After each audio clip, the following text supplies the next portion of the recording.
All right, everybody, here we are back on Fan to Fan, and I'm back as well. I'm one of your hosts, Doug, and I got to thank Mr. Peter and Bernie for holding down the fort when I was a little MIA there for the last few episodes. So I'm excited to be back and just in bat time to be back to talk about this week's episode. But Bernie and Pete, again, thank you so much for everything that you guys do and all your thoughts for me and my family. Thank you so much for everything that you guys sent out to us. But so that's what we're doing. I kind of teased it. We are talking about the Batman because the Batman, I guess that's what it's called, is coming out with the sparkly vampire this week. So we wanted to get together and talk about Batman as a whole and talk about our favorite Batmen. So what we're going to do today is we're going to go around just like we love to do. And we got top three. So we're going to talk about our top three favorite Batmen. It could be movies. It could be TV. It could be animated. I'm sure that's going to rear its head here somewhere, Bernie. Suspicion that might make its way into But definitely we are going to talk about the man, the myth, the rich guy, the one and only Bruce Wayne. And before we go there, I actually want to ask both of you, we didn't talk about this pre-show. Have either of you started watching Pennyworth? Ooh, the crowd, the hush goes over the crowd. No, I am aware of it when it was on Epix. I think it was the first season. I thought it was an interesting idea because I like Alfred as a character. I like his, I want to say it's his, they kind of explore his MI6 spy espionage background. So, I've always felt that they've done a really good job of showing Alfred to hold his own, not only as a father figure to Bruce, as a ally and man in the seat, guy in the chair, like Spider-Man, said, to Batman, to being kind of like a confidant. So you always kind of figured there was a story to be mined there regarding his background and his life. I feel like I've heard a little bit about what Pennyworth is like in a security company and seemingly like a few other things that he's done. I have not seen it. It seems kind of interesting. There's just a lot of good TV on. So sorry, Doug. There's a lot of good TV on. There really is. So let's kind of set some parameters. Because when you think about Batman, it's expansive all the way back to Detective Comics, all the way up to now, where you've got those offset movies like The Joker. You can tie Batman to things like Suicide Squad with Harley Quinn. He's got a broad base. So I think what we want to do is just kind of stick to the Batman movies, the ones where he was featured, as far as our pick'ems, or you guys can go whichever direction. I kind of stuck to the Batman movies, but without a doubt, you can go in any direction. Pete, what do you got? Well, I was going to say, first of all, when you brought up the topic of let's talk about Batman, I did a whole lot of research on Don Mattingly because he was my favorite Yankee and Yes. great hitter. Great Fantastic stance. with the bat. So I feel like I'm a little bit behind the curve here, but I'm gonna rally as best I can. But I thought that I think we can totally get into what you're talking about, Doug. My question was going to be to kick this off, since we're talking about Batman. Like, when was the first time you saw or heard about Batman? Like, what was your first Batman bat memory? introduction to the Batman? What's your first Bat memory? Bernie, what's your first Bat memory? I figure we all had the Batman under ruse. There was a Batman comic book probably in all of our lives. We didn't know Batman as he is now, but there is a grocery store visit to Woolworths or something that involved a Batman comic at some point. I think, the best recollection of Batman that I have, like a really tangible one, it's got to be the 1966 Adam West Burt Ward series. Because I remember that vividly. It was very vivid in color, but I remember watching that it was in reruns during the summer when I was off from school, and Hogan's Heroes, Gilligan's Island was on, and then they'd sneak in that 1966 Batman series, and I loved it. And then the fact that it always, typically from what I remember, always ended in a cliffhanger, and they would sometimes air them back to back, but that just made it insatiable. Like, I wanted to see more. 2 episodes wasn't enough. I got introduced to all the villains, and as ridiculously colorful as some of them were, it established for me as a kid who Batman was, who the Rogues Gallery was. So by the time I went on and saw other, I don't know, arguably more mature versions of Batman, I already had an understanding of what like the Batman world was. Yeah, and that's kind of the same with me. Nick at Night kind of changed our world. I mean, for me, it was Batman, the Monkeys. Those were those shows that I was introduced to with Nick at Night, and then Batman. Absolutely, it ended up being that a Saturday thing. I've always loved the '60s series. I thought it was I didn't even know the word campy at that point, but it was so cheesy and so over the top. But I love the animation with the pow and the whap and the thwap. And the characters as a young thespian, as a young actor, looking at people like Cesar Romero and what's his name? Burgess he Meredith. played the Burgess Meredith. Sure. These great stage actors putting on these amazing performances in these unbelievably ridiculous costumes. And then you had the King Tut bad guy, and it was just absolute perfection. It was such a great series. That was absolutely my introduction. I'm not a comic book guy. I was never the comic book kid. My brother was the comic book kid. Growing up, I was the Star Wars action figure guy. So for me, it was the TV show. I've always loved it. What about you, Pete? Yeah, same. I think we hit the trifecta on this one. Bernie, I had the random Batman comic. I was reading Star Wars comics. That was like the one I had a subscription to. I got into the X-Men a little bit, but I wasn't a huge comic book person. But I did have like one or two random Batman comics around. There was like the Batman Power records that were always floating around. But yeah, for me, the first memory was absolutely the 66 TV show in reruns, in New York. I want to say it was on almost every afternoon around 4 or 5 o'clock. So like you get home from school, they would have they might run back-to-back episodes, but I mean, that color palette on that show is just so rich. I mean, it's like a kid's dream to be watching that, and the skewed camera angles. It was just something about it that you just, even as a kid, you understood like this isn't like most shows that I'm watching. It was really like a comic book come to life in a lot of ways. And, just absolutely loved it. Fantastic. Yeah. I mean, that was it for me. Like I was just completely drawn into, again, like these crazy characters, the villains, everyone had your favorite villain. Like you wanted either, the Joker or the Penguin or the Riddler or was it Egghead? Vincent Price was like, Yep. They're just an incredible rogues gallery of great actors, manning the villains. You had 3 Catwomen, I believe, with Eartha Kitt, Lee Merriweather, and Julie Newmar. It was just, it was great. I loved it. Nonstop. And it was a prime time show. It was a prime time TV show, which cracks me up. It wasn't a Saturday morning thing when it originally aired. It went against Bonanza and stuff like that. It was, it gave us like Wonder Woman, Greatest American Hero. Like all those shows exist because of the success of Batman 66. But it does get me to think, where was it 78 where you get Donner's Superman, which is a more, obviously, Reeves, like for the ages, his version of Superman, but that felt not as tongue in cheek as the 66 series was, where that felt like what you would think as a kid the comic book would be like, the 66 series. And then you get something as grounded as the 78 movie, which only further like kind of shows why when Burton comes out in 89 with Batman, every version of Batman that everyone knew at that time was anchored to Adam West. So to see such a dark, gritty version, such a step away, such a departure. Yeah. So let's get into it. Let's talk about it.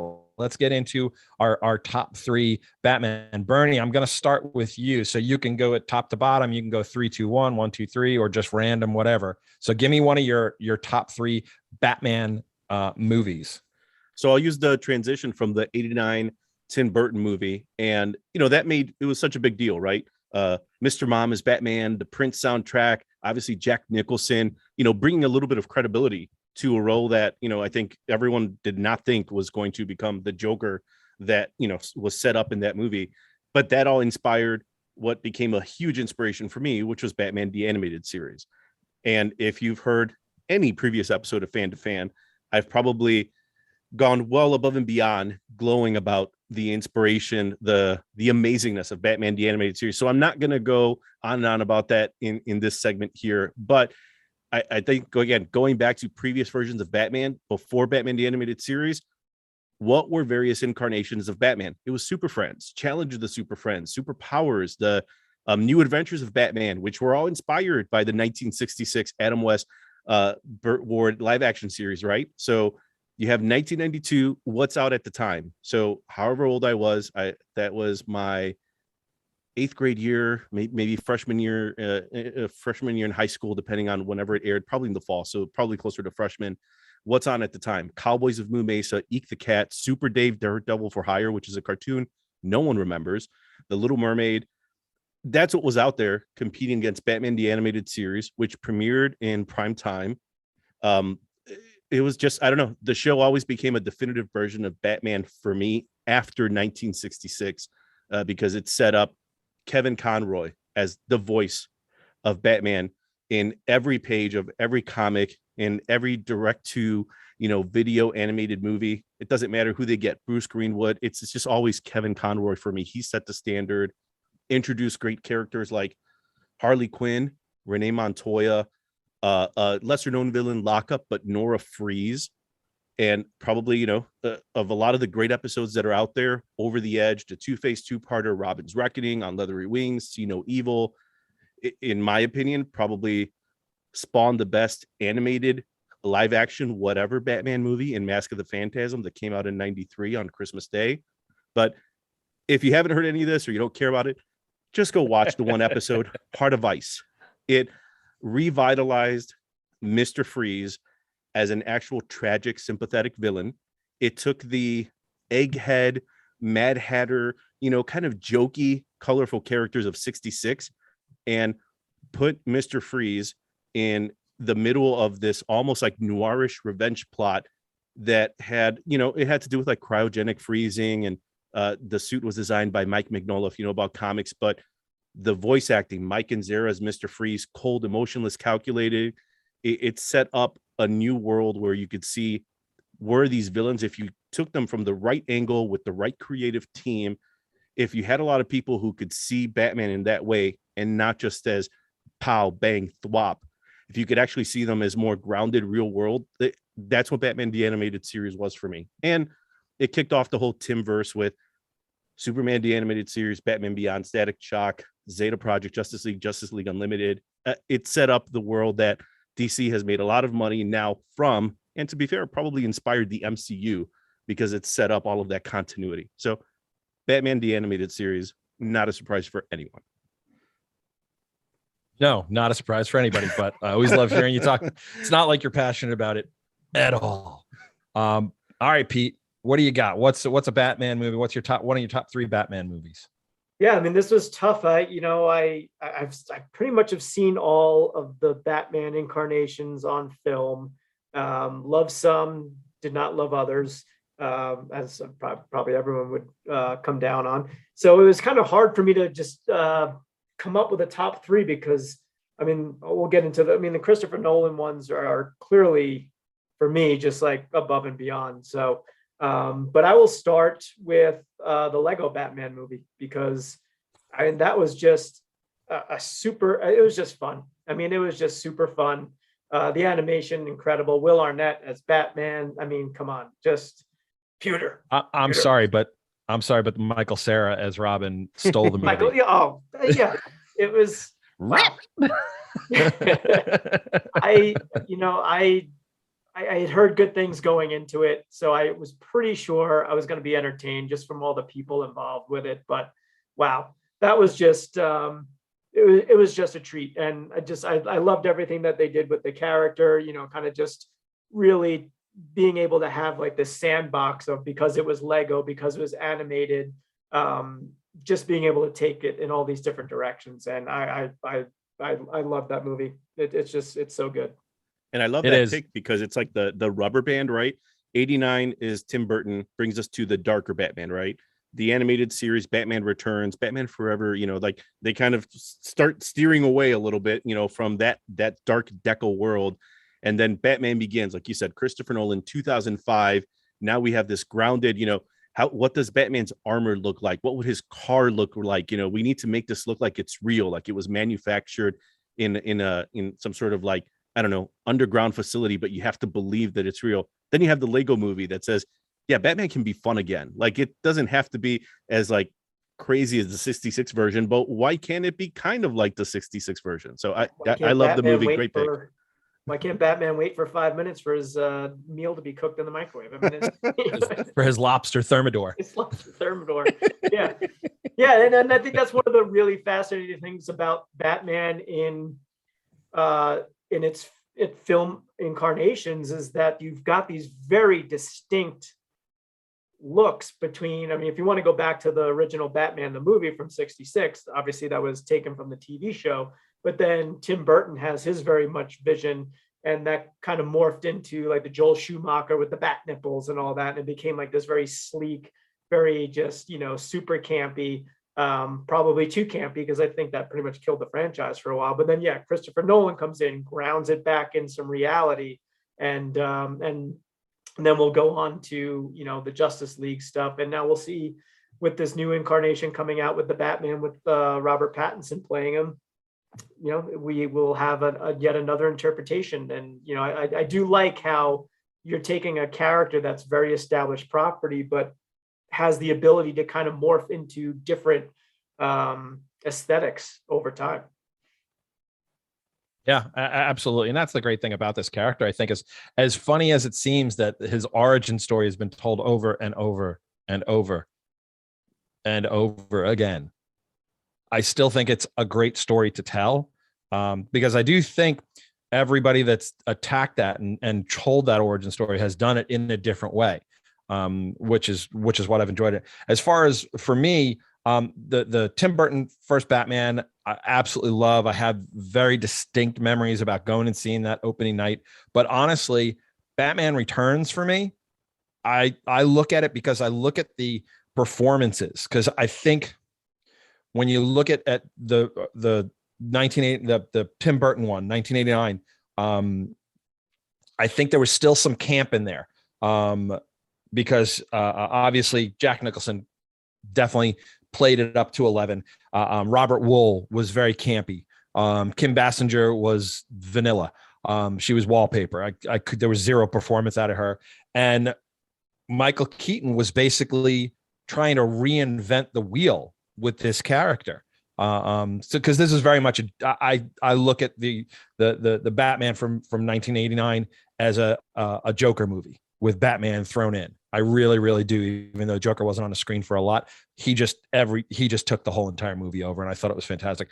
But when you get to Batman Returns, again, I think they realized, okay, the characters are so strong, we have to get actors behind it that are going to be able to portray the depth of the character. I mean, Danny DeVito, I personally think that's absolutely one of his best roles ever, as playing Copperpot. I think he just absolutely nailed it. I think Christopher Walken did a great job. Michelle Pfeiffer as Catwoman, personally, I think she's the best Catwoman that there's ever been, because she just owned it. She just was so perfect. The way that she became Catwoman, to the way that she played with Bruce Wayne, the way that she played with Batman, the way that she played with the Penguin. I loved how she just knew exactly what she wanted to get out of them and fought along with the boys, which back then, what you didn't see. I loved the story, and I thought it was probably one of the most well-rounded Batman movies out there, because I thought it was a full, complete story. You didn't have to see the first one to see this one. That's what was nice about it. It was a very complete story from start to finish. So Batman Returns for me is absolutely in my top 3. All right, Bernie, you got another one that you're gonna throw out there? I do. I'm gonna go with one that you guys may not have heard of, and I'm gonna start with the comic first, because I want to honor the folks. Go again, Bernie throwing wild cards in our show. Right. I'm gonna go to the source code. Didn't you get the script, Bernie? The movies make sense, and I think that's the case. you understand Batman, or a lot, at least most people do, from these movies that have done a really good job of setting up the world. But in the comics, the folks in the trenches that have brought us, monthly, weekly adventures of Batman in all different types, in all different eras. I'm going to go with one that's a little off center, as I normally might. And it's Batman Gotham by Gaslight, which was released in 1989. So it's I know it's silence, but I'll give you guys, it's Gotham by Gaslight. It's a DC Comics one shot by Brian Augustine and Mike Mignola, inks by P. Craig Russell. I have to throw that one out there. And in the comics, we all grew up with, Batman, and then there's Detective Comics. And then they've done other offshoots and spin-offs and things like that. But within DC, and this was the first of the bunch, Gotham by Gaslight is the first of the Elseworlds series. And the Elseworlds series are alternate timeline or realities that feature characters or stories kind of like outside of the DC universe canon. And specifically with Gotham by Gaslight, you have this 19th century Batman who's hunting Jack the Ripper in Gotham City. So you get a little bit of this pulpy Sherlock Holmes, Arthur Conan Doyle, right? You get the Jack the Ripper, steampunk Batman. Absolutely, yeah. And then you're through it all together. And the book is very, there's a lot of black on the pages. That's how Mignola works. And it just feels like something like if you have seen From Hell, that was actually, an Alan Moore book. It feels something like that. It's like Jack the Ripper with as much Batman, and you do get Alfred, Gordon, Joker, Arkham Asylum. Like a lot of those Batman tropes are in it. But because it was so interesting, because it was like, wait, so is this Bruce Wayne? Yes. Are all these in there? Yes, absolutely. Like Joker, Gotham, all the stuff is in there. But 19th century, and then you just realize that just like Batman in Lego or in 1966, he's malleable. If you take it from a different lens with the right creative team, it could actually work. So it's well worth checking out the book. It's a one shot. I think it's like 50 some pages. So it's not a very long commitment. But if you have HBO Max, or you're willing to even try it out, they did adapt it into a DC animated movie. It's about an hour and a half or so. It's kind of a loose adaptation, and I have to say I probably enjoy it even more than the comic book. It was released in 2018.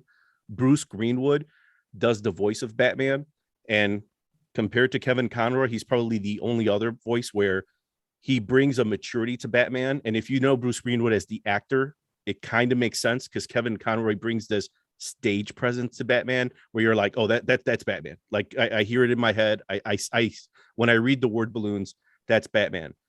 Bruce Greenwood brings a little bit, I don't know, just a little bit off center, still in that same kind of Kevin Conroy world. But yeah, Gotham by Gaslight, 1989, well worth checking out. I don't think you'll be disappointed. If you like Jack the Ripper, exactly like you said, Doug, this sort of like steampunk kind of world, very cool take on Batman. Feels like did they have a Batmobile? He had a Bat bike. He had a motorcycle, which felt very, very steampunk. I feel like Batman taking on Jack the Ripper is kind of like a best of both. Like that feels like for fans of Batman, that would be like the ultimate like challenge for him. Would be like, if we go back in time, can Batman figure out and stop Jack the Ripper? Well, when you got those super pairings, I mean, it's almost like, Scooby Doo and the Ghostbusters and the Globetrotters being put together. That's just star power right there. Jack the Ripper and Batman. And if you throw in Sonny and Cher walking, from stage left, then I mean, yeah. Or even throw the Globetrotters on Gilligan's Island. I mean, you throw the Globetrotters anywhere, and they're basically, they raise the level. Yeah, Globetrotters basically because they're tall. You can't get higher than Globetrotters.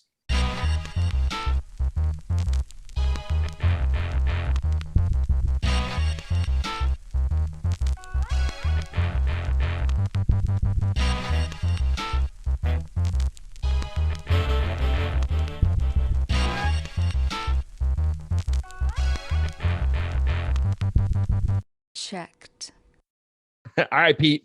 Now that comic and TV animated boy is done, it's on my business card. Thank you, Doug.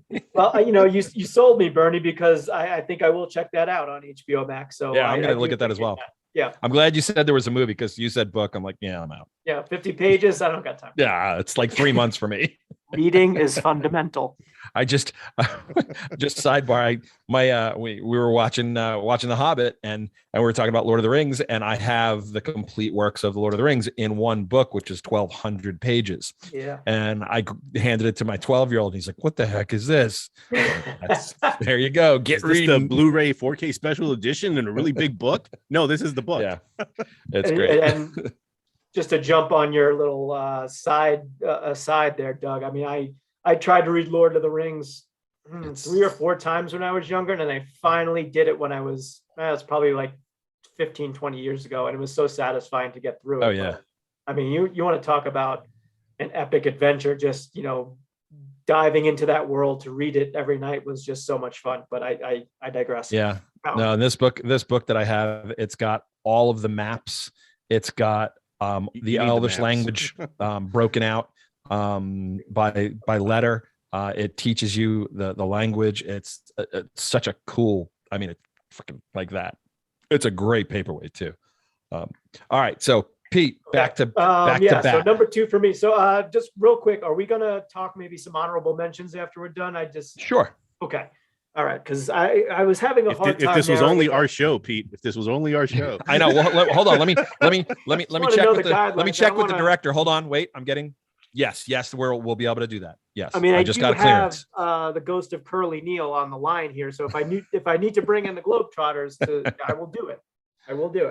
Okay. Yeah. So for my next one, I'm gonna pull a little bit of a wild card, and I'll explain in a minute. And, a lot of times when I talk about things that I enjoy, a lot of it comes back to me from just like personal memories of around that movie, event, whatever.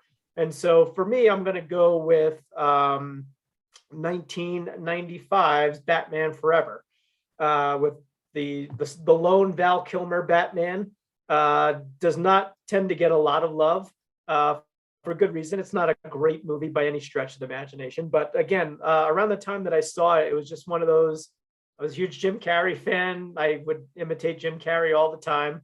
So the fact that he was playing the Riddler, I was so on board for that. Tommy Lee Jones trying his darndest to match Jim Carrey's energy and failing utterly. Like it was, I think that's what it comes down to it for me with a lot of these Batman movies is I'm almost now more fascinated with the choices being made going on in some of these movies. So like to look at it now and be like, Tommy Lee Jones, what do you don't try to compete with Jim Carrey. He's just doing his thing. Like, and so that was just fascinating. I mean, you had like Seal, Kiss from a Rose was like just blowing up the charts.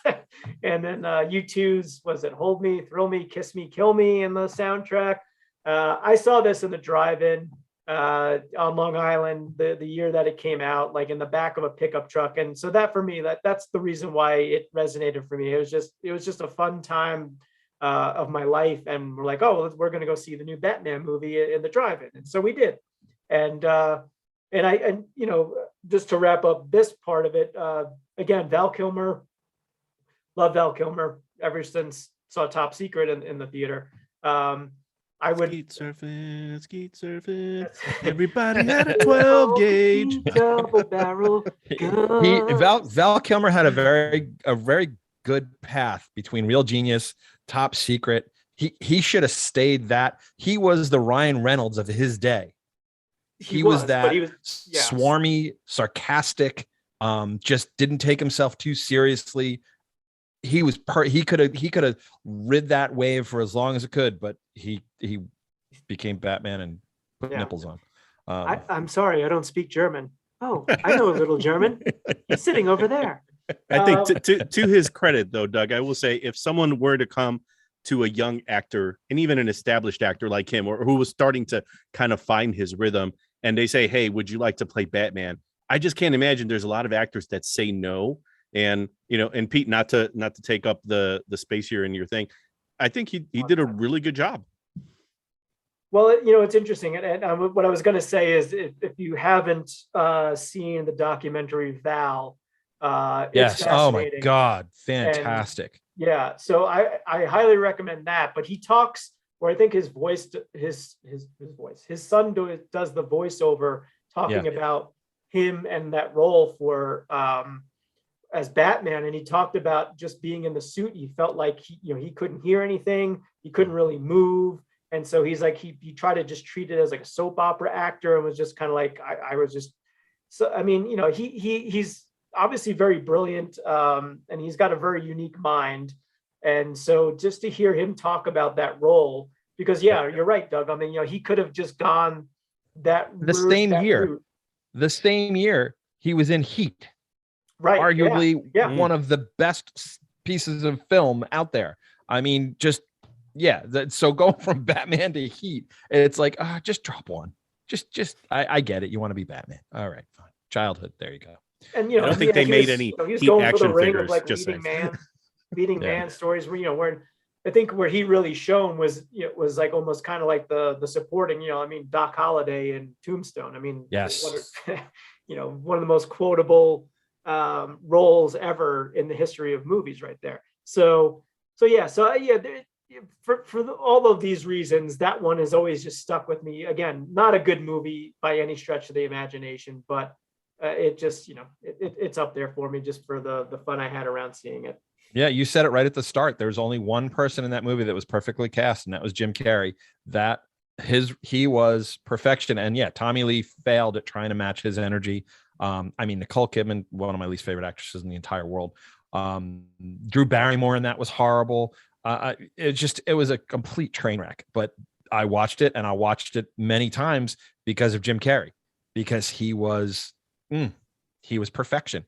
He was absolutely a masterpiece. He took that role and played it to the nth degree when it came to the camp, when it came to his depth of understanding that character. I think he was excellent in that movie, but the rest of the cast in the movie was atrocious. All right. So mine is so I'm going to jump into Christopher, since you guys are trying to avoid it so respectfully. Now, obviously, you got Batman Begins, Dark Knight Rises. For me, The Dark Knight is the best Batman movie ever made. I think, again, as much as we love Christian Bale as Batman, Heath Ledger was the role of his life. It was the performance of his life, and he has put on some phenomenal performances in his lifetime.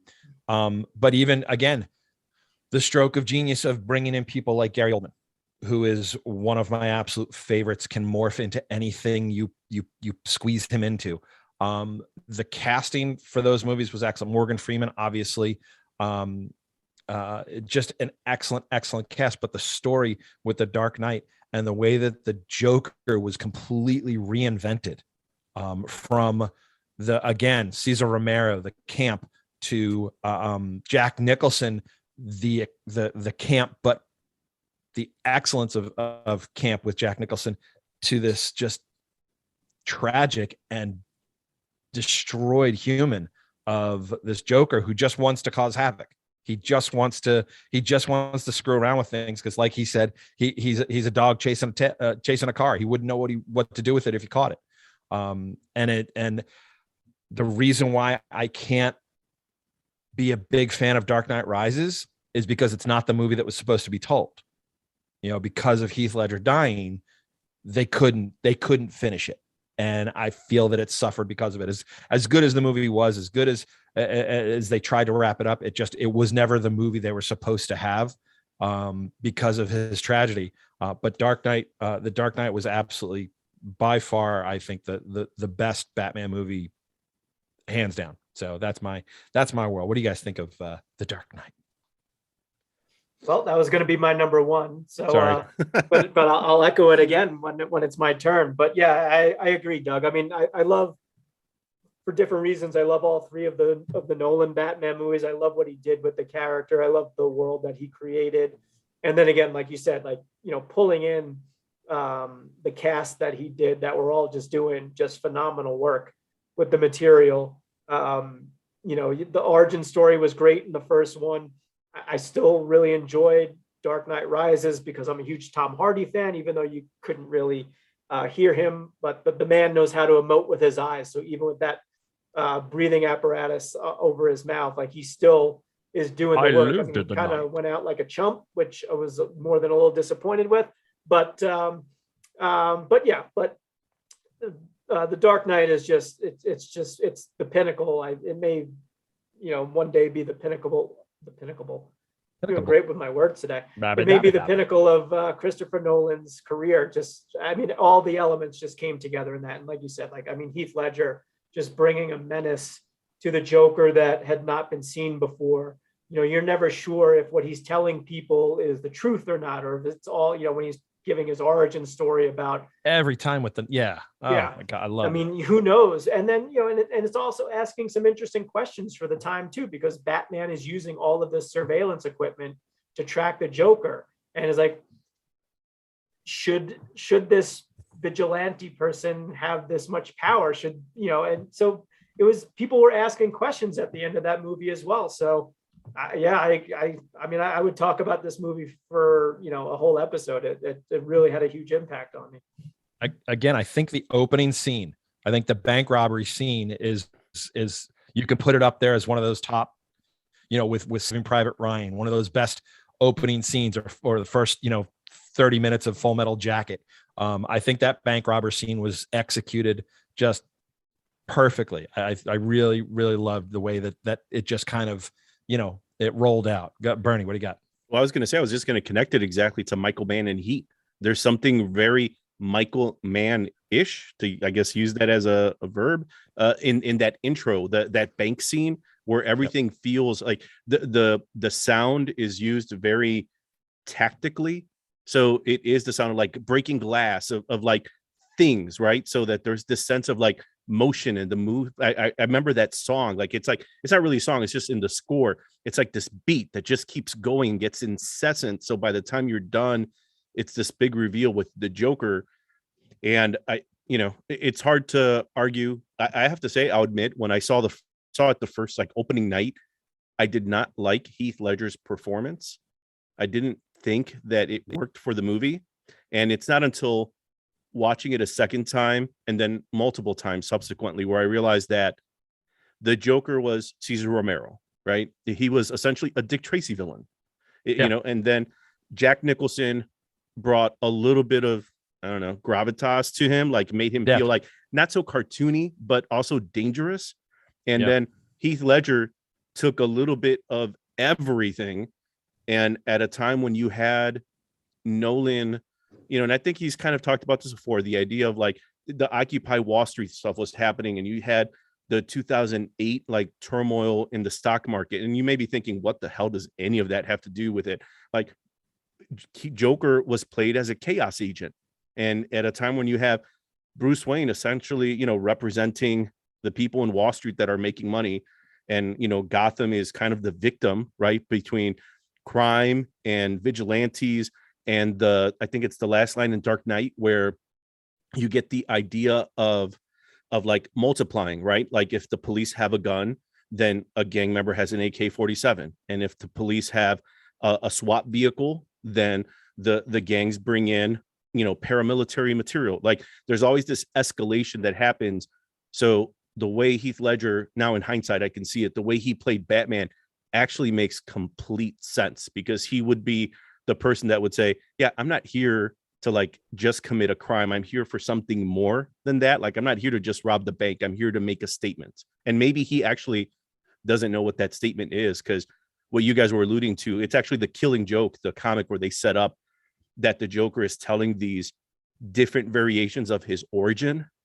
But I think that was also Nolan or Ledger or whoever was working on it that recognized that there's really good material in the comics, like Batman Year One, Frank Miller, David Mazzucchelli, the whole scene where in Dark Knight, Batman hits the ultrasound thing and then the bats come in through the stairwell.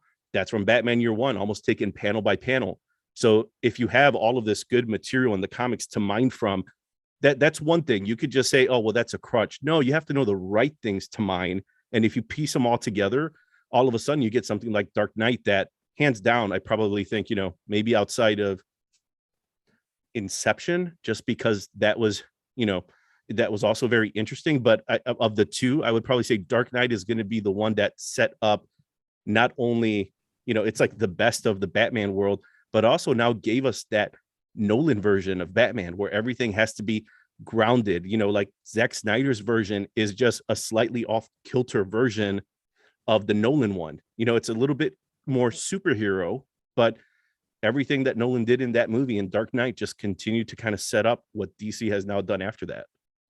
And and just going back to Doug, what you were saying at the beginning with that opening scene, I think that only happens because Christopher Nolan's freed up. He got the origin story out of the way, which I think, as far as origin stories go, did a fantastic job with the Dark Knight, or Batman Begins. Sorry.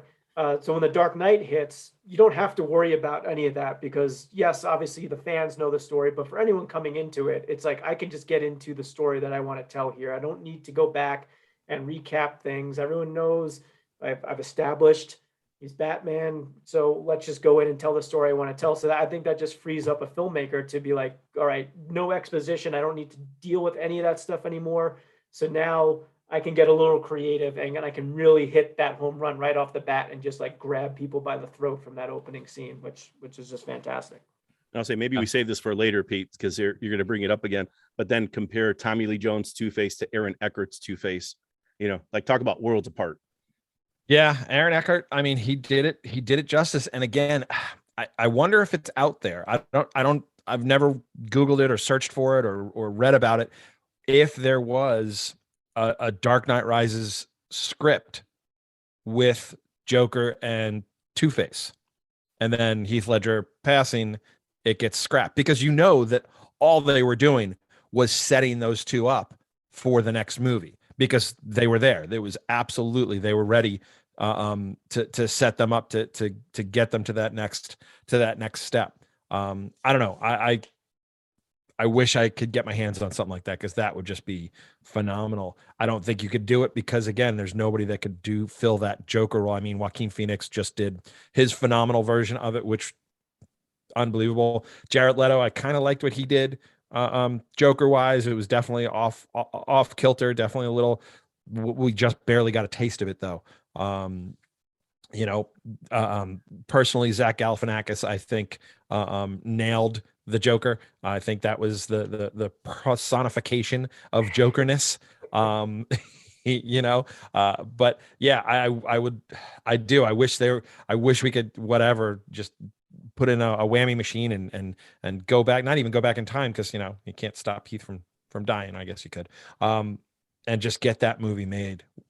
Get that third one made with the Joker in it and just see that it all come to the end because I was waiting for, everything from the scene in the holding cell to, turning off the lights, turning on the lights and Batman's right there and bam, you don't start with it just everything. It was just, Dark Knight was perfect. It was an excellent movie. Although I don't think it was Christopher Nolan's best. I think that's Memento. That's a whole other conversation.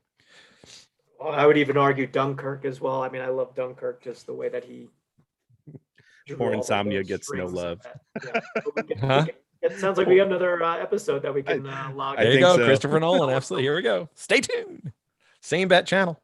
All right. So, we're kind of jumping all over. So whether it's 1, 2, 3, it doesn't really matter. Bernie, let's go. What else you got? You got another one locked and loaded in there? My last one, and maybe this will kind of damper the mood a little bit. But don't say Dawn of Justice. Don't say Dawn of Justice. No, it will not be Dawn of Justice. Not at all. My joke. That was going to be my joke.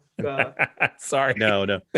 This is a documentary on Batman. You took my Lego one. The Lego Batman was good. It's going to be hard to follow that one up. But this one is a documentary called Batman and Bill. And it was made for Hulu. And it was based on a book called Bill the Boy Wonder, the secret co-creator of Batman. And kind of going back, every time I've ever seen Batman, you've always seen that created by Bob Kane, line that's been in everything from the 66 series to the 89 movie, the comics, every credits page, you would always see that. In the same ways in Marvel Comics, where you would see things like created by Stan Lee and Jack Kirby, right? But in the same vein, where you might have like Schuster and Siegel for Superman, Kirby or Lee for Silver Surfer, with Batman, it was always just Bob Kane. And I think the documentary, from for better or for worse. And I say for better because it was enlightening to get a better understanding about who Bob Kane was. And obviously this was, from the perspective of the writer, Mark Tyler Nobleman. But the documentary helped me understand a bit more about Bob Kane, his role, but maybe more importantly was Bill Finger and how big of an impact he had in the creation of Batman, things like Robin, the Joker. There's so many things that are part of like the Batman mythos.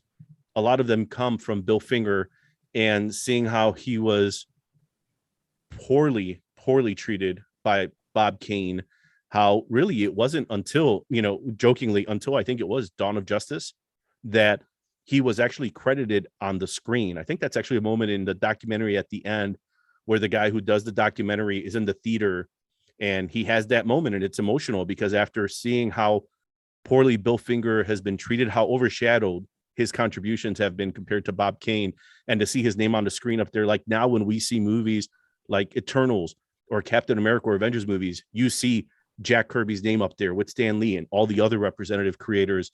To see that Bill Finger is actually getting credit for his work as like an artistic person, as a comic artist, that means a lot to me to see that. So I would highly recommend watch Batman and Bill, make up your mind for yourself.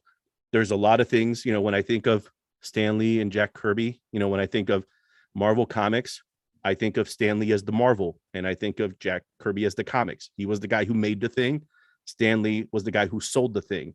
You needed them both to make Marvel Comics what it is now. But some of the disservice that Bill Finger has done, when you see this documentary, it just makes you angry. At least it made me angry. But now realizing that there are a lot of creators in comics, just folks that have understand the contributions that you've made. And now it's not you don't leave Bill Finger's name out. So in all the stuff we're talking about, it's nice to know that somewhere out there's a little bit of recognition for Bill Finger, as he wholeheartedly deserves. Nice. I have not watched that. I've seen it on there on the Hulu. I have not watched it yet, so maybe I'll have to. Now I've got two things I've got to watch. Jeez, God. Thanks, Bernie. No problem. All right, Pete. So sorry, no Dawn of Justice allowed. So you got something else brewing? Yeah, I do. I will go back. Even though we've kind of talked about the original 66 series, but the Batman, the movie from 66 with Adam West. I mean, shark repellent. Some days you just can't get rid of a bomb. I mean, it's just it's so good. You've got like your main villains are in it. It's just the epitome. It's a camp classic. The only thing missing, I think, was the Batusi, because that was from an episode of the TV. Yeah, it was from an episode. I love the Batusi. And Miss Kitka. I mean, Adam West, just what a phenomenal delivery, playing it dry and straight. I bring this up just because, as an aside, this is probably going back 12, 13 years, but friend of the podcast and guest at times, John Zemsky, and I went to C2E2 in Chicago, and we got to sit in on a couple of panels, and one of the panels was Adam West and Burt Ward.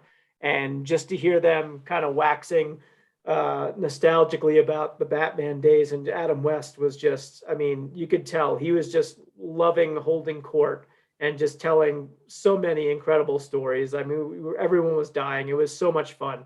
So again, I go back to the series just because that was the original marker for me of how I even discovered Batman. And the movie itself, again, it's so campy and fun and stupid, and I love it.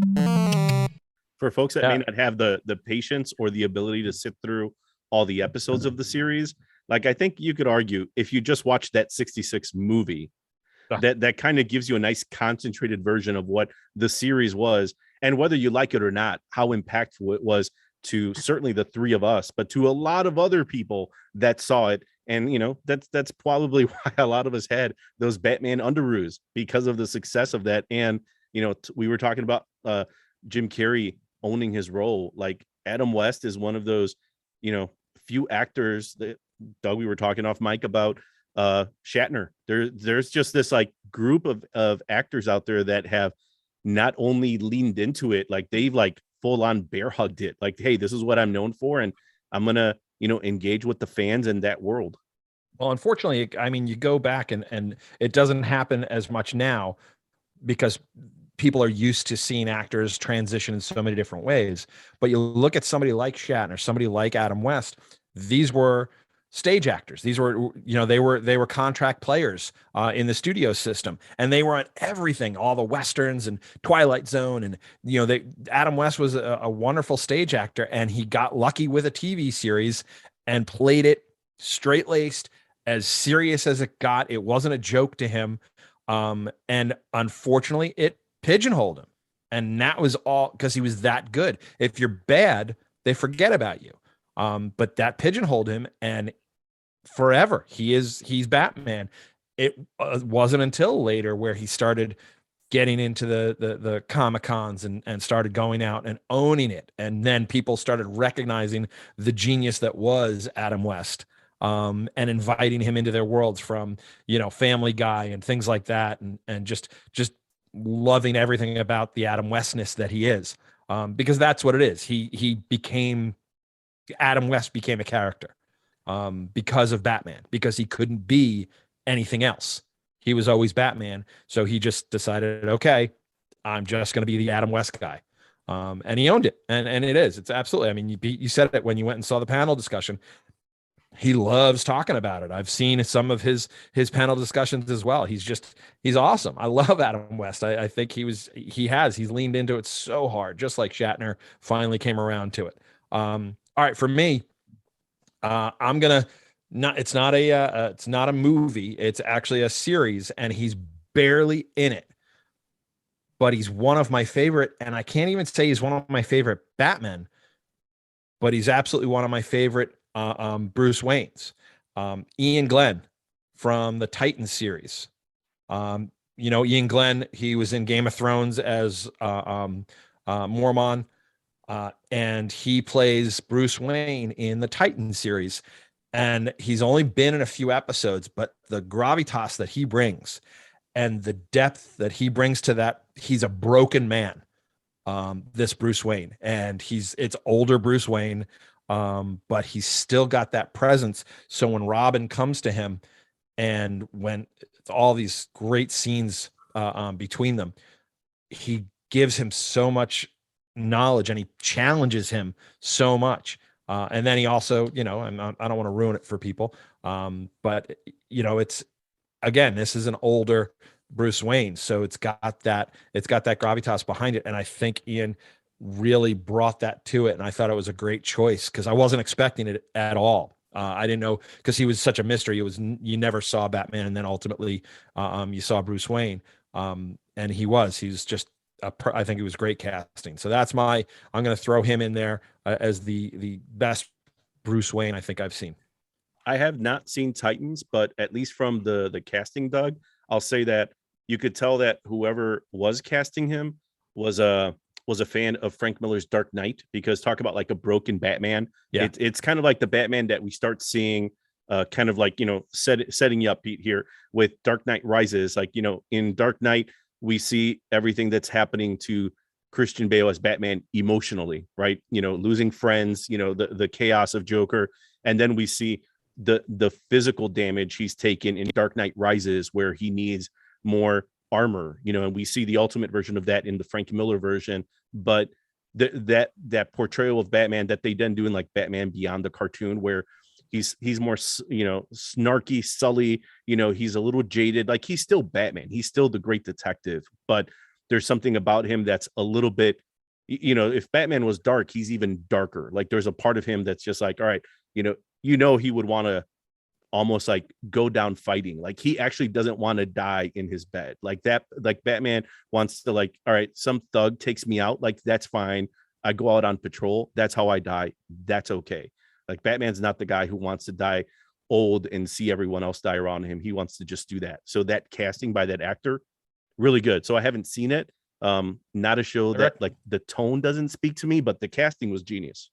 I recommend it. I actually, again, I thought it was more, it's a WB show. It's one of those, the Supergirl and Lois, all that stuff. And I never really got into any of those. I never became a fan of those shows, but Titans, it just kind of grabbed me, and I enjoy the casting. I really like everybody that's a part of the show, and it's not, it's basically, it's Titans. It's definitely a more serious tone with the Titans. It's not like Teen Titans, which by the way is, I think, phenomenal. Also great. Yeah. Teen Titans Go is absolutely hilarious. Dance for your bees. But I do. I love Teen Titans Go. My son's got me into it, and we've watched it more times than I care to. But again, that's the great thing about some of these characters. You can have them in Titans, where I think it became famous for the whole Robin being like, "Fuck Batman." Like that was like, oh my God, Robin said what? What kind of show is this? Guy now. Yeah. To like Teen Titans, where they have fun, but they do it in a way that is fun to watch, but completely different side of the spectrum, still fun. Yep. All right. So I'm going to throw in, I know, Pete, you said you had some bonus things that you wanted to get to, but I have a bonus that I want to get to. So out of all of its iterations, Bernie, I'll start with you. Who is your favorite Batman villain? That's a tough one. Damn you. Character and movie or TV show. Whew. You know what? If I'm allowed to pick from everything, I probably would have to go with Andrea Beaumont, who played the character of Phantasm in Mask of the Phantasm. And reason being, because in the movie Mask of the Phantasm came out in 93, she was the one person that Batman was willing to give up. Bruce Wayne was willing to give up Batman for. Like, he saw a future with her. He bought her an engagement ring. He proposed to her in that movie. And he was basically like, he was head over heels. And he's like, Alfred, I've never felt like this before. He goes to the grave and he goes to his parents and, weeping. And, even I think of that moment and I'm like, yeah, that was very emotional, where he's like, Mom, Dad, like, I'm sorry, but like, I found love and I'm going to give all the money. Like, I'll give it to Gotham PD. Like, I will help them out, but like, I need to move on. And I think of all the villains and everything that they've done, like ridiculous and also at the same time serious, there's about the fact that, yeah, like Catwoman has always been a peripheral love interest for him, whatever, however that's been portrayed. But Andrea Beaumont was like his real love. So, any villain could have done anything crazy. They could have robbed the bank. She robbed his heart. Yo, Pete. I mean, the easy answer is Heath Ledger's Joker. Take him away from this. Take him away from this. Come on. Everybody knows he's the greatest. I know. Everybody knows Heath Ledger's Joker is the greatest of all time. So since we've already covered that, and I'm not as well versed in the comics as Bernie is, so I really only going off of the movies and TV. But I'll go back. OG's Cesar Romero's Joker. I mean, it took me as a child. It took me a long time to realize that that was his mustache under the grease paint. the white grease paint. And so when I got older, I was fascinated to learn that he was like, yeah, there's no fucking way I'm shaving my mustache off. So I'm just going to be a Joker with a mustache that's just going to be white grease paint. So I just the fact of that alone, and then just kind of learning a bit more about the actor that Cesar Romero was, and to be like, all right, so he's, I don't know how old he was when he played the Joker on Batman 66, probably 40s, 50s. So I'm like, well, here's a guy who's had a successful career. He's like, I'm just going to have some fun with this role. And I mean, again, that's what I always go back to. When I think of Batman, I think of Batman villains. That's kind of the image that forms in my mind is Cesar Romero's Joker. There you go. All right, I'm cheating. I've got two. And one of them goes back to the original series 66, Frank Gorshin as the Riddler. Good call.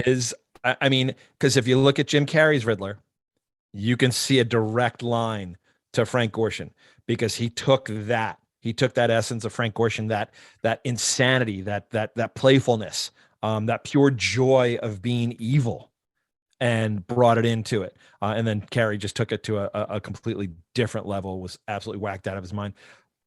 My other one, honestly, Liam Neeson.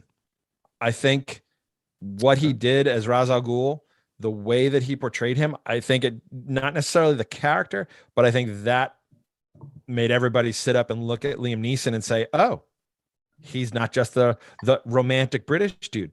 He, even though, you know, he's not British, he's Irish. And I think Ra's al Ghul got him taken. I think people looked at that character and said, oh, he can be a badass. So I think that led him into a different career path. And I did. I like his intensity. I love the scene on the ice. You know, I love the scene in Wayne Manor. And then the subway, the train scene, I think was fantastic. He's great. He's great with dialogue. He's just, everything he says, you hold on to it. To me, Liam Neeson is almost he's kind of like second tier Morgan Freeman, James Earl Jones when it comes to listening to somebody. I love listening to Liam Neeson. I just, there's something about his voice that just kind of pulls me in. So he's always been a favorite of mine. All right, I got another one, and then I'm gonna open it up to everybody else for these little sidebars. We went with our favorite character. Who's your absolutely least favorite character ever portrayed in any Batman iteration? I can start if you want. Please do, Doug. So again, I didn't know comic books existed. So for me, it was always the movies and TV. And you got to go to the crappiest of the crappy with Batman. Was it Batman Forever? No, not Batman Forever. Sorry. Where was it? Batman and Robin? Batman and Robin and Poison Ivy. I love her to death. I'm a huge Uma Thurman fan, but I think that was probably the worst characterization of a villain. There was nothing to it. There was nothing but, and people think Arnold Schwarzenegger, again, I think he, as horrible as his movements were, because he was on screen for like 7 minutes. I think Uma Thurman just didn't do anything with Poison Ivy. I think she could have taken it so much farther. And I don't think she did. I think she just saw the surface camp and didn't go deeper. And I think there was a lot more to mine in there, although it could have just been the script. The 90s were a weird time, Doug. It was Yes, a weird time. I remember them. All right, Pete, I'm going to go to you. Boy.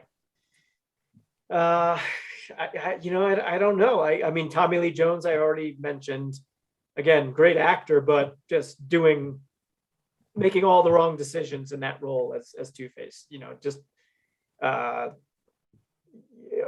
just kind of laughable because I mean, I think anyone, it's not like genius insight on my part. I think anyone watching Batman Forever is watching that going like, Tommy Lee, what are you doing? What are you doing, man? Like, if he had played it like a little more understated and just let Jim Carrey go off and do his thing, I think you get a much better balance of villains in that movie rather than him trying to be like, oh, well, Jim Carrey's taking it to a 15. So, just because his lines fall so flat because you can see he's like trying so hard to get there and just unfortunately failing miserably at it. So I'll go back to Tommy Lee. I was trying to think of someone else off the top of my head. No, that's a good one. Nothing else really comes close matching it for me. Well, let's go back in the Wayback Machine. Let's recast somebody, because we know that Aaron Eckhart did a really, really good job as Two-Face. He did what you just said. He put the gravitas to it. He didn't try to crank it up to 15 to match the Joker. Because again, Heath Ledger was off the charts. So 1995, who is somebody that you look at that you're like can pull off Two-Face? Who can do that without, like I said, falling into that trope of trying to match Jim Carrey's energy? I'm trying to rack my brain for 1995 actors. I mean, maybe Robin Williams, but at that point, don't you just cast him to be the Riddler? Yeah, I would have loved to have seen him as the Riddler. Yeah, so that's a good call, Bernie. But yeah, I think if Robin Williams is in it, on coke or not, like he's definitely the Riddler.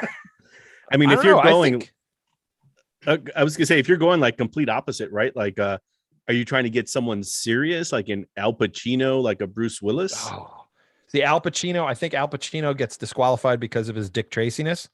What about like Nick Nolte? I'm trying to think like a Point Break around that era. Before he falls apart. Yeah, I mean, talk about Coke.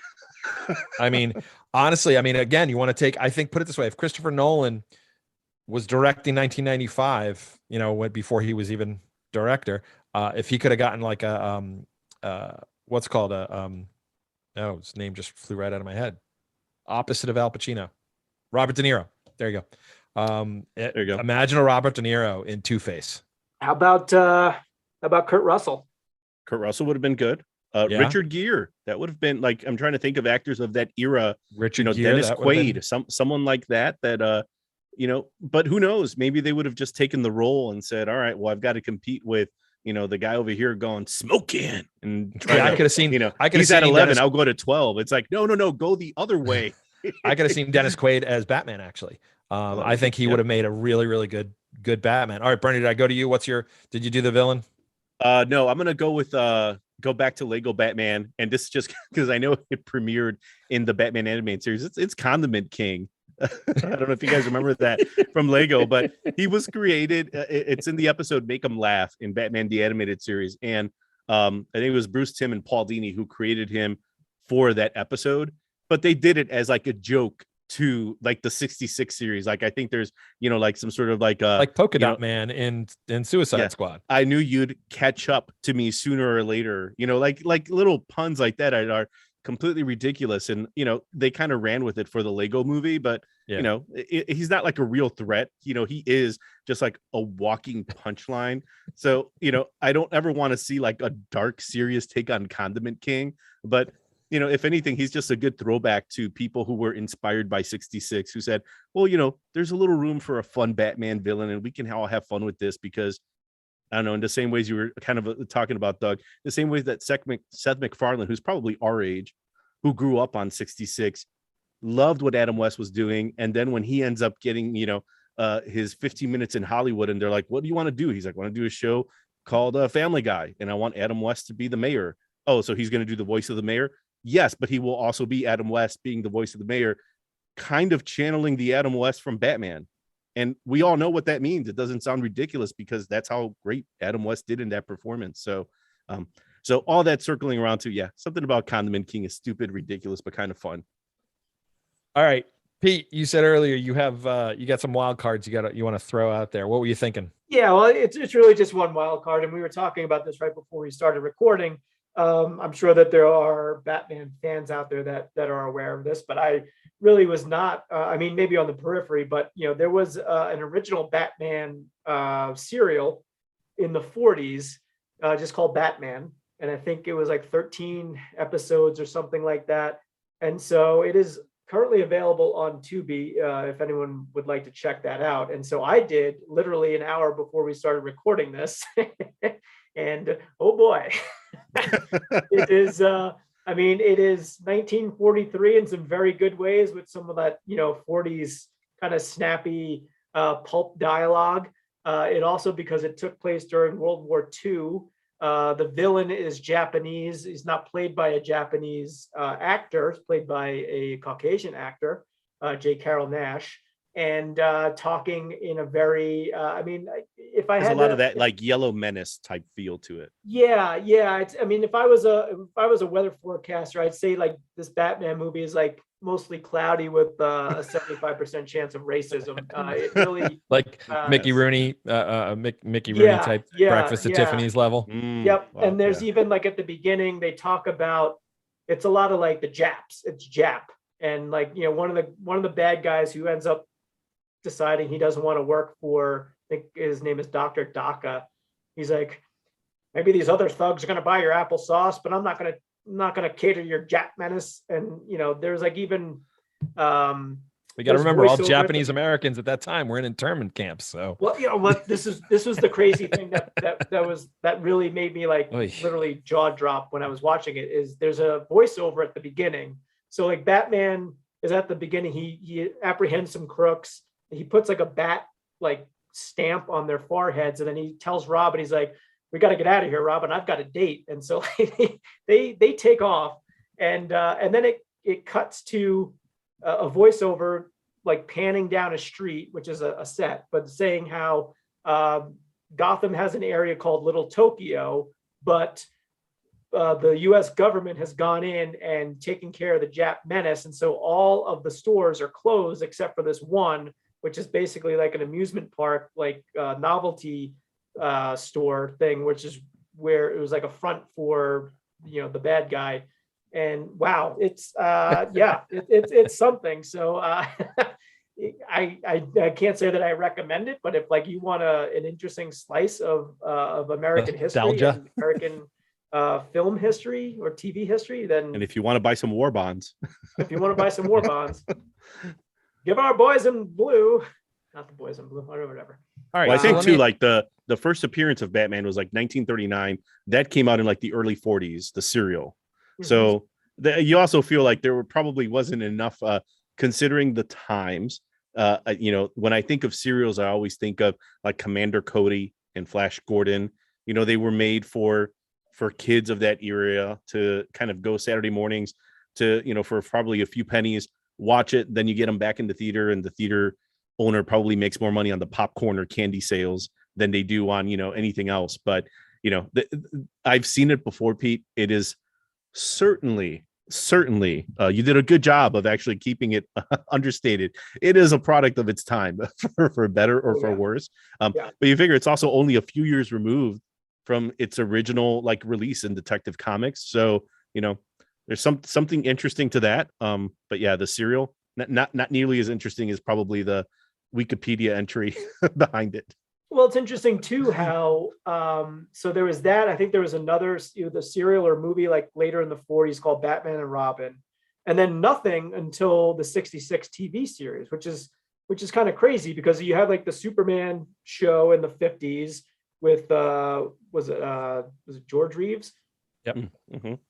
And so like you had like some superhero stuff going on in between that time, but then you've got like this big gap between the Batman TV show, and then you've got another huge gap until Tim Burton comes along in 89 with the Batman movie. So I just find that, I'm sure that there are people that know more of the history of this, but I just find it fascinating that there is these huge gaps between Batman iterations for those years.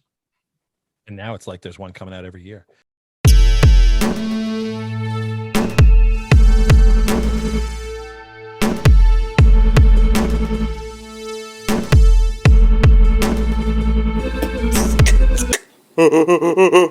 Speaking of, yes, we're doing this episode in time for the Batman movie, starring Robert Pattinson. So I want to get your reactions now to how you think Sparkly Boy, Team Edward, the vampire with the glitter.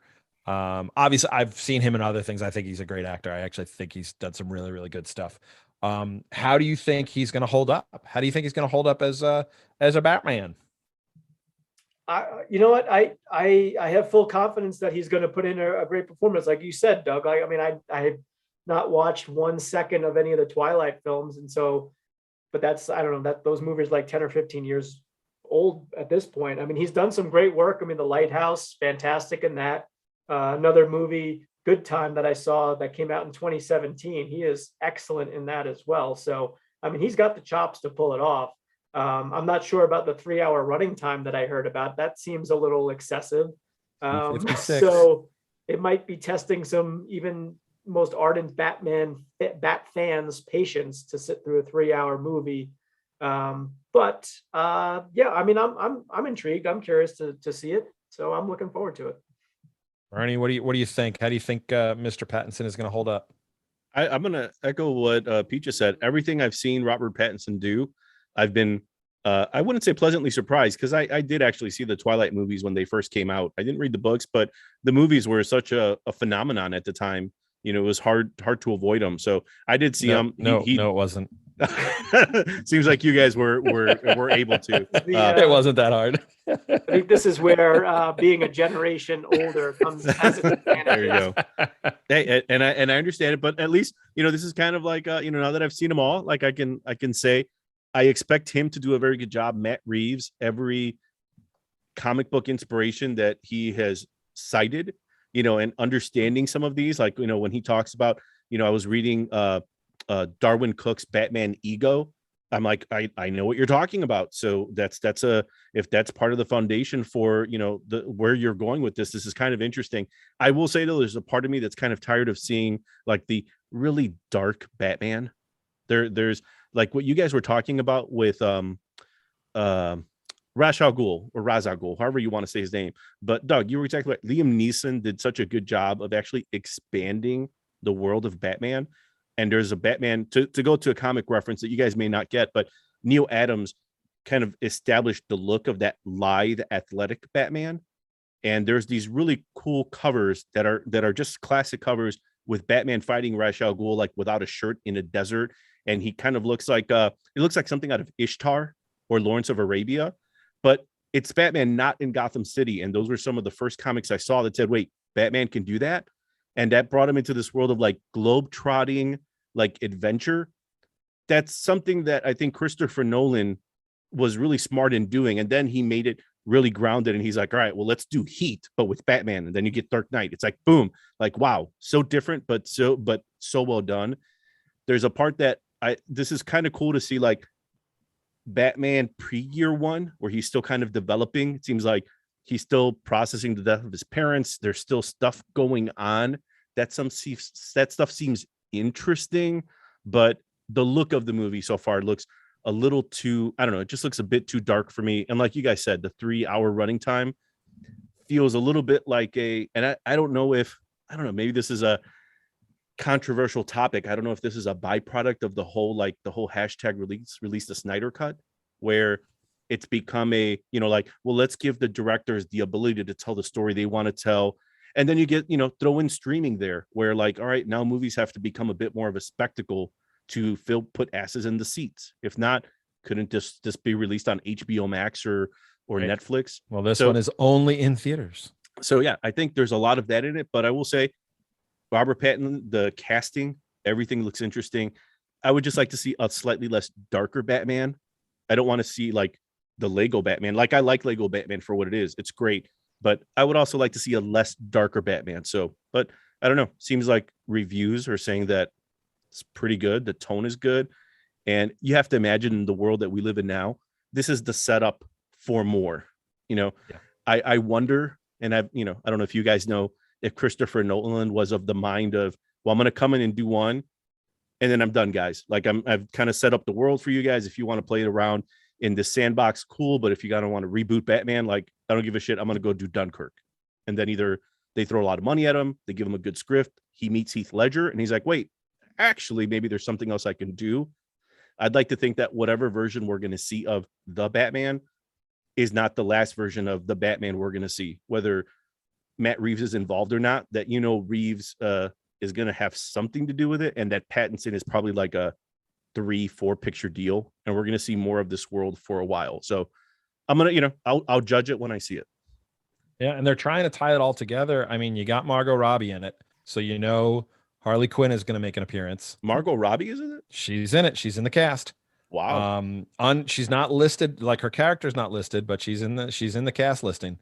Interesting. And then you mentioned earlier, Bernie, you got Selena Kyle. So that love interest, the one you've been yearning for, is going to be there. And then personally, I think Colin Farrell is the Penguin. That I'm excited to see, because I've always been a Colin Farrell fan. And I love if somebody can really pull that Penguin character out. Like I said, I mean, Danny DeVito just took it to the next level. Go ahead, Bernie. But will we get Kissed by a Rose again by Seal? So. I hope so. And I like the casting of Jeffrey Wright as James Gordon. I don't mean to interrupt. It's Kiss from a Rose, Bernie. All right. Thank you, Pete. I can sing it for you if you like. No. Don't make me get Seal on the line. And then, is this the first role that we're actually going to see Andy Serkis's face? Because he plays Alfred, but it's actually him. Unless they're going to motion capture him and just stick Michael Caine's face on him. They should. Or stick his face on it, but he's still doing motion capture. That would be hilarious. Is it Paul Dano's playing the Riddler? Yeah, Paul Dano's playing the Riddler. Zoe Kravitz is playing Selena Kyle. Jeffrey Wright, like I said, for James Gordon, which I think is great casting right there. And it does Who feel else? like Dano is at least in the previews and the little bits that they've shown, is channeling a little bit of Heath Ledger's portrayal. Like there is kind of like this, like I'm going to be mysterious and be there's like a Joker-esque quality to some of the things that they seem to be showing. Whether or not that's going to be the take, we'll all find out when it comes out in a few days. I mean, you got Matthew McConaughey on the cast. You got J.K. Simmons on the cast. Matthew McConaughey? Matthew McConaughey is on the cast. J.K. Simmons. So there's going to be a Superman crossover somewhere. Parker.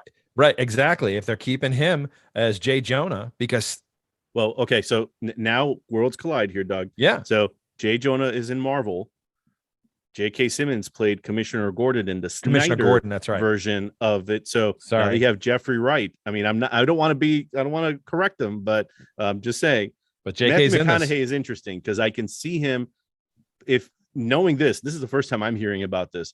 If I think about Matthew McConaughey, easiest thing I could think of him playing is Two-Face, because you can see him doing like an Aaron Eckhart, like the golden boy of Gotham, and then obviously something happens and you bring him back later. Margot Robbie, if I had to guess, if they're going to kind of put her, I mean, she did such a good job as Harley Quinn. You have to think that she's going to be playing the therapist, like before she became Harley Quinn. We'll see her in Arkham or in some capacity where you'll be like, hey, that's Harley Quinn. It's like not yet. Not yet. Right. And I think I was just reading, Paul Dano said something like he was losing sleep over playing the Riddler, because I guess his character is supposed to be like to your point, Bernie, like more Joker-esque, like very intense. And I felt like I want to give this guy a hug. Like, I don't want people losing sleep over an acting role. Well, he always seems so tortured in every role he plays. Right. Yeah. I mean, so that's just, milkshake, I assume that's, I assume that's just his method. Drunk right up. Paul Dano's method is I don't sleep for 7 months. I am a That's tortured where you don't know soul. what kind of a performance you're going to get out of him because he's so sleep deprived, which is part of the genius. And then pump him full of 5 Tour. hour. All right, so there it is. There's the Batman. So before I go, I want to get the best ones out of each of you. I think we tried this once before in another episode, but now that this is an official Batman episode, Pete, I'm gonna start with you because it's on your moniker. So if you would you please give us your best Batman? I'm Batman. Nice, very nice. Bernie, what do you got? Are you gonna go animated voice? Where are you headed? I have to go with Kevin Conroy, so I'm gonna try. Sorry, Kevin. Sorry, Mr. Conroy. I'm gonna do my best. I am vengeance.